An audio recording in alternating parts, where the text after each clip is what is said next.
இப்ப பாகிஸ்தான் தரப்புலயும் இப்ப இந்தியர்கள் வந்து வெளியேறணும். ஏப்ரல் 30க்குள்ள வெளியேறணும் அப்படின்னு சொல்லியிருக்கிறாங்க.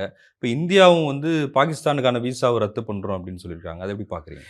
இதெல்லாம் ஒரு டெம்பரரி மெஷர்ங்க. அது சரியா சொல்றதுன்னா சரி, ஒரு பப்ளிக் ரிலேஷன் எக்ஸர்சைஸ் தான் சொல்லுவேன் இதையெல்லாம். இல்ல ஒரு இப்ப காமன் மேன் பார்வையிலருந்து பதிலடி குடுக்கணும் அப்படின்ற ஒரு ஒரு அப்ப எண்ணம் வருதா? பதிலடி எது பதிலடிங்கிறத பத்தி ஒரு தெளிவு இருக்கணும்ல. எது பதிலடி?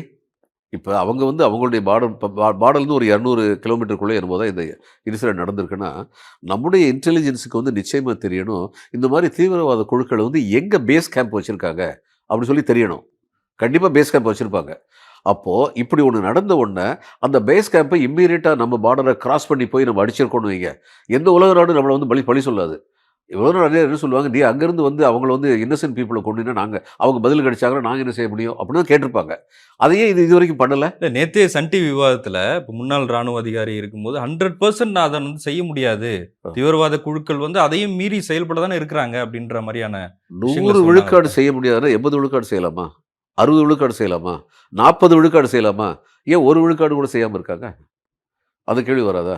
அதுக்கப்புறம் வந்து கனவிலும் எதிர்பார்க்காத அளவுக்கு கடுமையான கற்பனையில் கூட நினைத்து பார்க்க முடியாத அளவுக்கு அவங்களுக்கு தண்டனை வழங்கப்படும்னு பிரதமர் சொல்றாரு. ஆமாங்க. பிரதம மந்திரி இதுக்கு முன்னாடி டிமானிட்டைசேஷன்ல என்ன சொன்னாரு? 15 நாள்ல வந்து எல்லாமே சரியா போறோம்னா, என்னைய இதில வந்து சவுக்கால அடிங்கன்னு சொல்லி சொன்னாரு. யாராவது சவுக்கு எடுத்து குடுத்தாரா அவரு? 15 நாள் கழிச்சு. இதெல்லாம் வந்து ஆங்கிலத்தில பிரேவ் டவுன்னு சொல்லுவாங்க.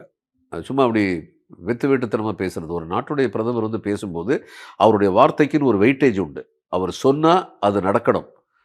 அப்பத்தான் அதுக்கு வந்து அந்த வார்த்தைக்கு வந்து மரியாதை இருக்கும். ஆனா இதுவரைக்கும் இவங்க சொன்ன எதுவுமே வந்து அந்த மாரி இவங்க நடத்தி காட்டுனது இல்லையே. உள்ளூர் பாலிடிக்ஸ்லயே. அப்ப இன்டர்நேஷனல் பாலிடிக்ஸ்ல ஏகப்பட்ட பிரஷர் இன்டர்நேஷனலி வரும்.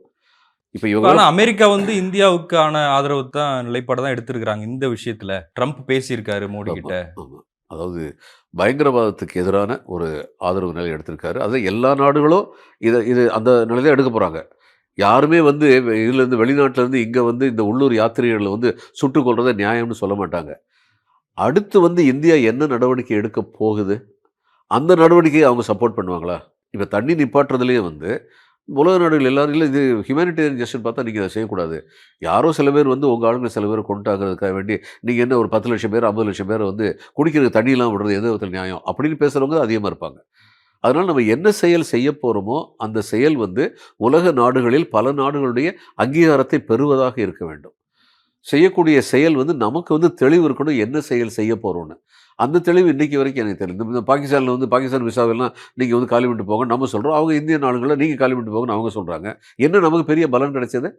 அது டிப்ளமேட்டிக் ஸ்ட்ரென்த்த வந்து 50லேருந்து 30ஆ குறைச்சோம் நம்ம. அவங்களும் 50லேருந்து 30ஆ குறைங்கன்ட்டாங்க. 20 பேர வந்து பேக் பண்ணி அனுப்புறாங்க.